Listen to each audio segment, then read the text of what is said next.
안녕하세요. 오늘도 여러분과 함께하는 오디오북 사랑방방지기입니다. 오늘 하루는 어떠셨는지요? 오늘도 지친 마음을 위로하는 책방 여행으로 여러분을 안내하겠습니다. 창밖으로 스치는 바람의 결이 제법 부드러워진 것을 보니 어느덧 계절이 소리 없이 옷을 갈아입고 있나 봅니다. 메말랐던 나뭇가지 끝에 작은 생명의 기운이 움트고 코끝을 스치는 공기 속에 달콤한 흙내음이 섞여 오는 것을 느끼며 문득 당신의 안부가 궁금해졌습니다. 오늘처럼 마음이 차분히 가라앉는 날, 여러분과 함께 따뜻한 차 한 잔을 나누며 깊은 이야기를 시작하고 싶습니다. 거창한 위로보다는 조용한 곁을 내어드리고 싶은 마음으로 이 자리에 섰습니다.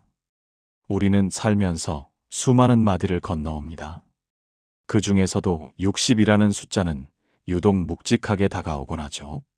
누군가는 이를 저무는 해에 비유하며 쓸쓸해하지만 김종원 작가는 전혀 다른 이야기를 들려줍니다. 20년 넘게 인문학의 숲을 거닐며 사색의 힘을 전해온 그는 60세야말로 인생의 진정한 격이 완성되는 시기라고 말합니다. 억지로 꾸며낸 화려함이 아니라 오랜 시간 삶이라는 파도에 깎이고 다듬어져 은은한 빛을 내는 조약돌 같은 아름다운 말입니다. 그에 져서 60세 이후 인생의 격은 단순히 노후를 준비하는 기술을 알려주는 책이 아닙니다. 타인의 시선이라는 무거운 짐을 내려놓고 오직 나 자신으로서 품위 있게 나이 드는 법에 대한 철학적 성찰을 담고 있습니다. 저도 이 책을 읽으며 몇 번이고 문장을 곱씹었습니다. 마치 내 마음을 다 알고 있다는 듯 툭 던져지는 문장들 앞에서 한참을 멈춰 서기도 했지요. 이제 그 깊고 고요한 지혜의 문장들을 여러분의 귓가에 조심스레 배달해 드리려 합니다. 잠시 눈을 감고 가장 편안한 자세로 이 사색의 여정에 동참해 주시길 바랍니다. 김종원 작가는 말합니다.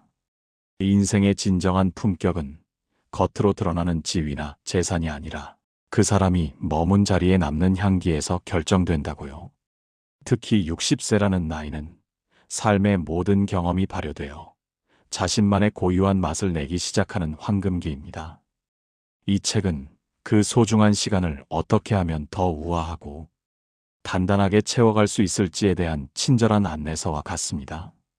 우리가 흔히 느끼는 불안과 고독, 그리고 관계의 어려움까지도 작가는 따뜻한 인문학적 시선으로 어루만져 줍니다. 인위적인 위로가 아니라 스스로를 귀하게 여기는 마음을 깨우게 도와주죠. 이 책의 페이지를 넘기다 보면 어느새 나도 모르게 굽었던 등이 펴지고 굳었던 마음이 부드럽게 풀리는 것을 경험하게 됩니다.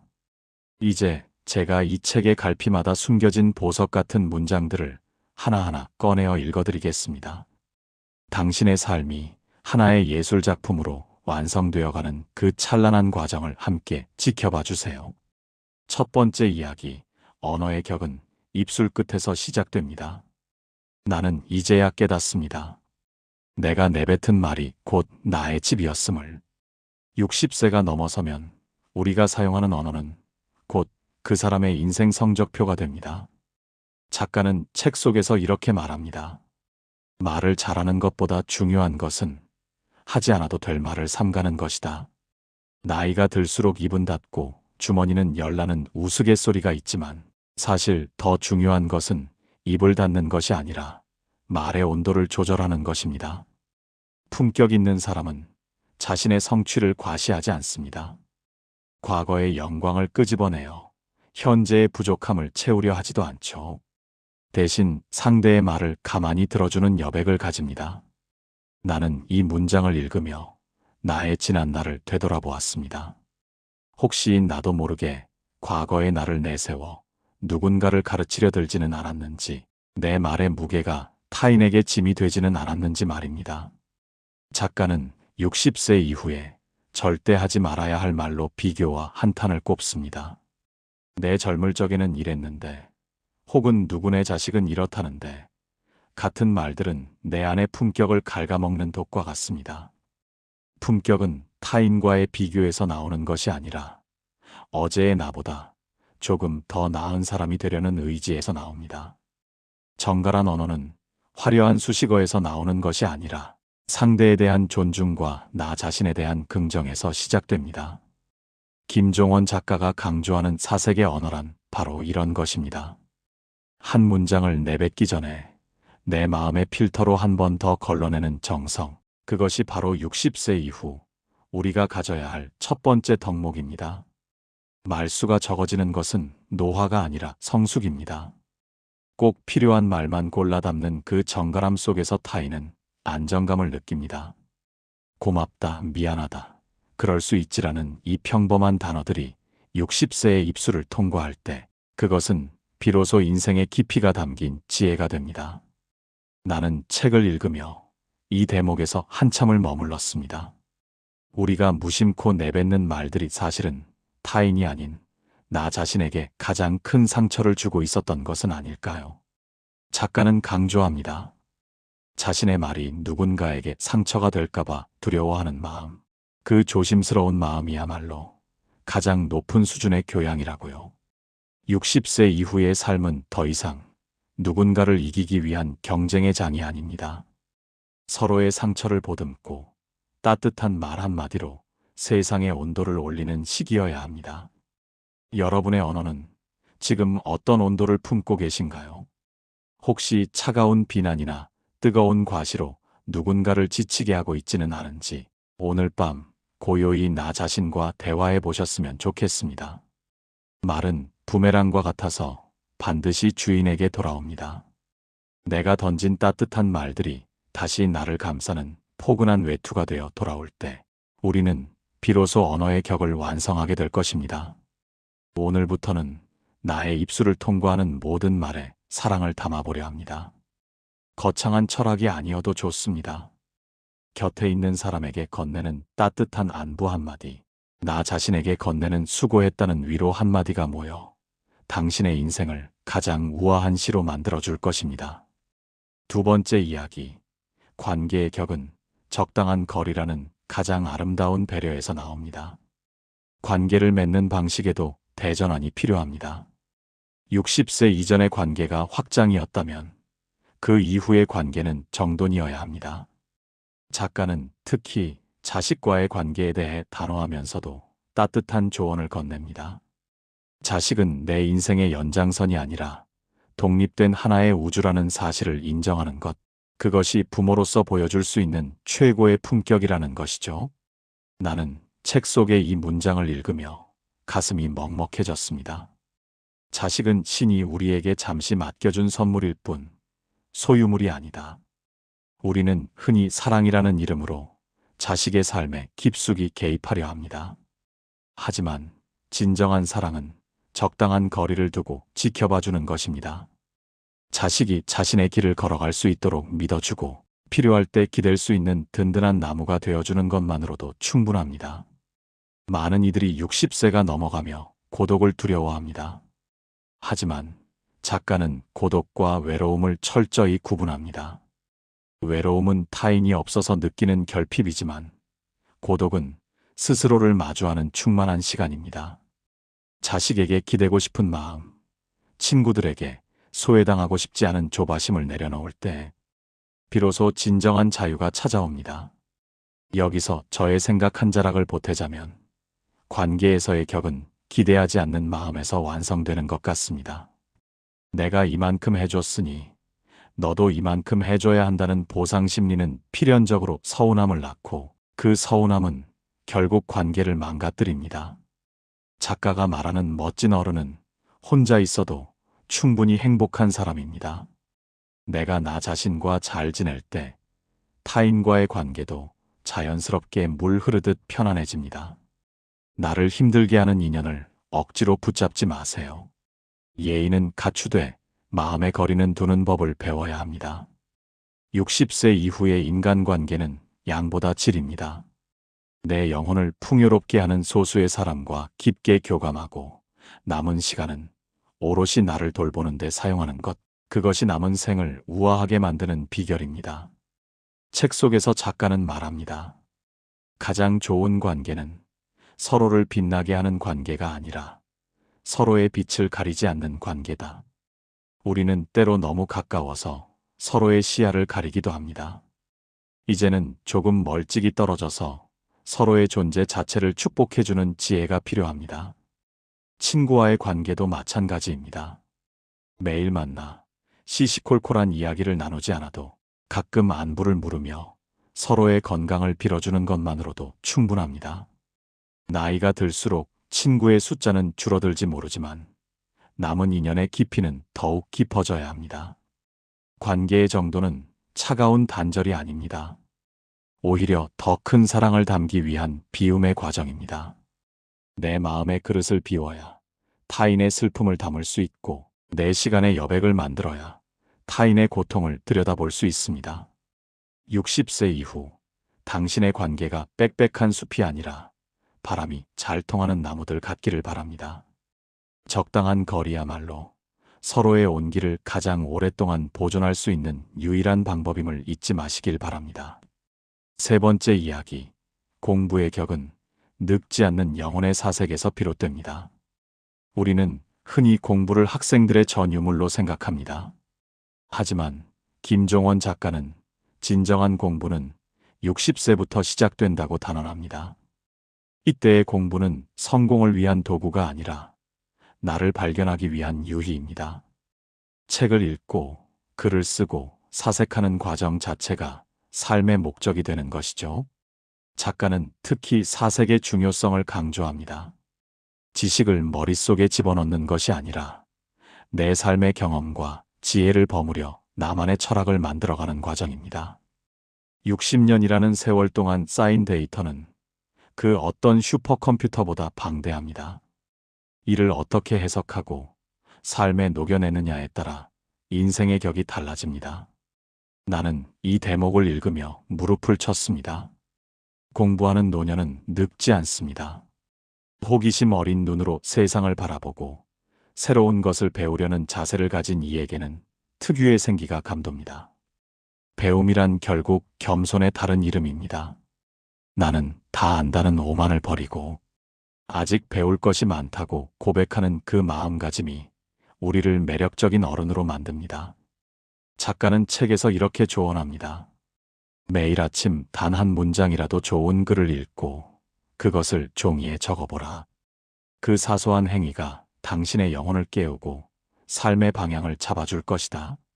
저 또한 이 조언을 따라 매일 필사를 하고 있습니다. 펜 끝에서 전해지는 문장의 울림은 눈으로만 읽을 때와는 전혀 다른 감동을 줍니다.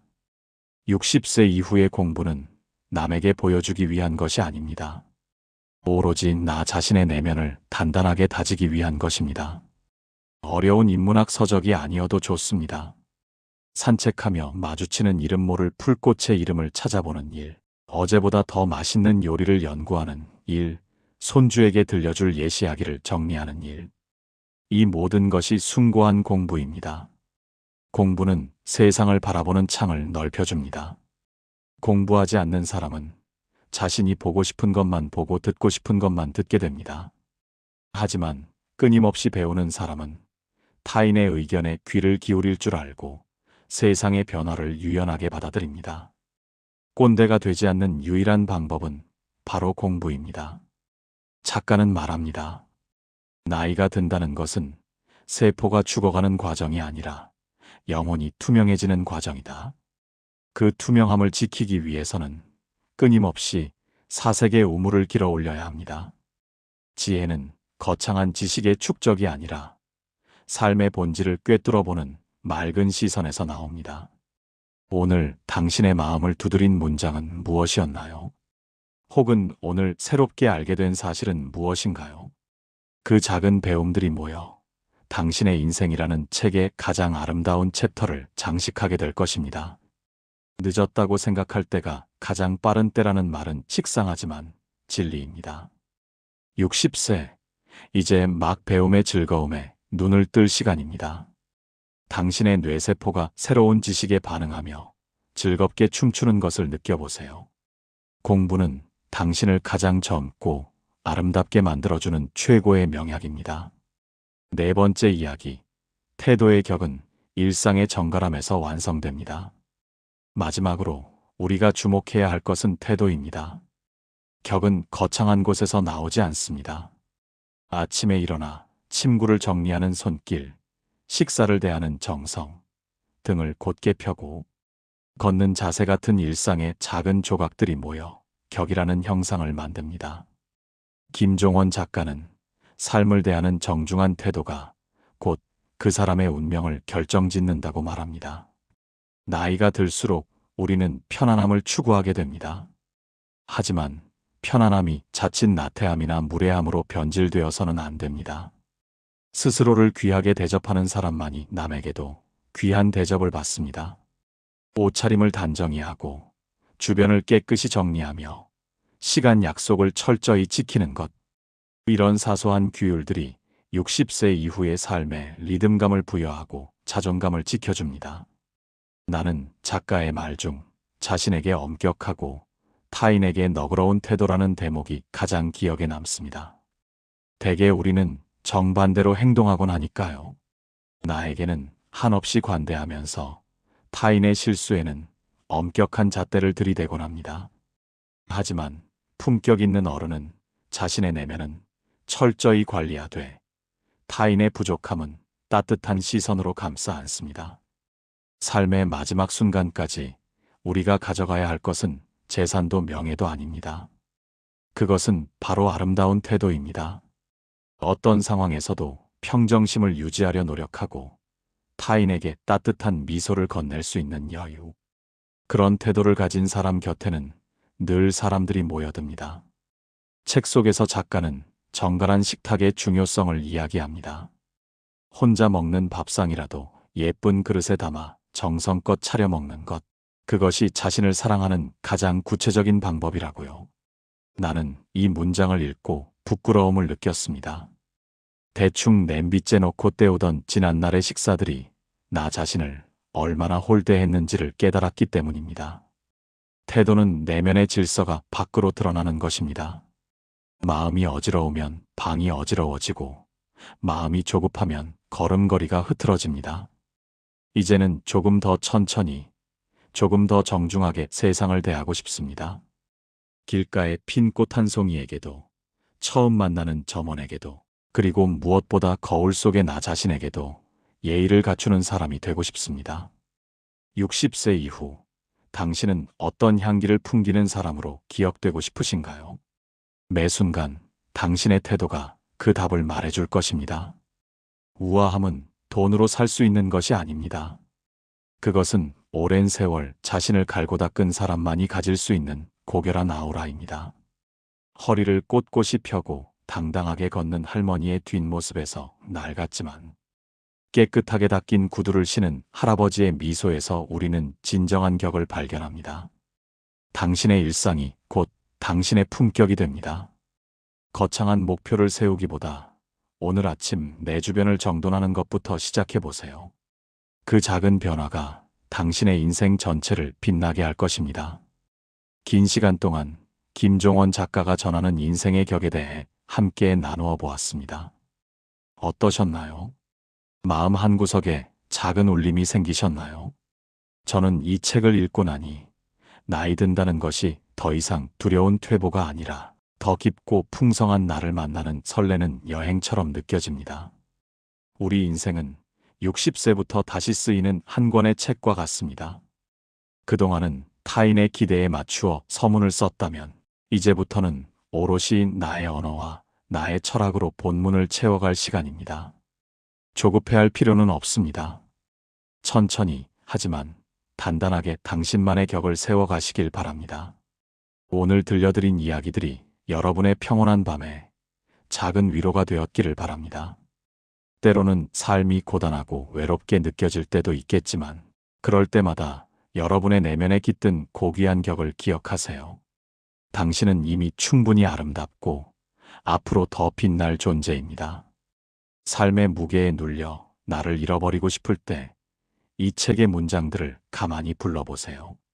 타인의 시선에서 자유로워지는 법, 고독을 즐거움으로 바꾸는 법, 그리고 나를 진심으로 사랑하는 법을 작가는 끊임없이 속삭여 줄 것입니다.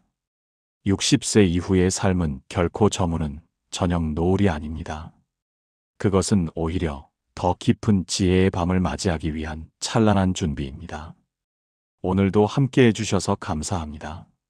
내일은 오늘보다 조금 더 자신을 사랑하는 하루가 되시길 진심으로 응원합니다.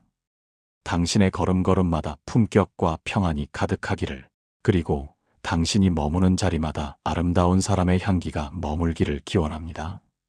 부디 평온하고 깊은 잠 드시길 바랍니다. 안녕히 주무세요.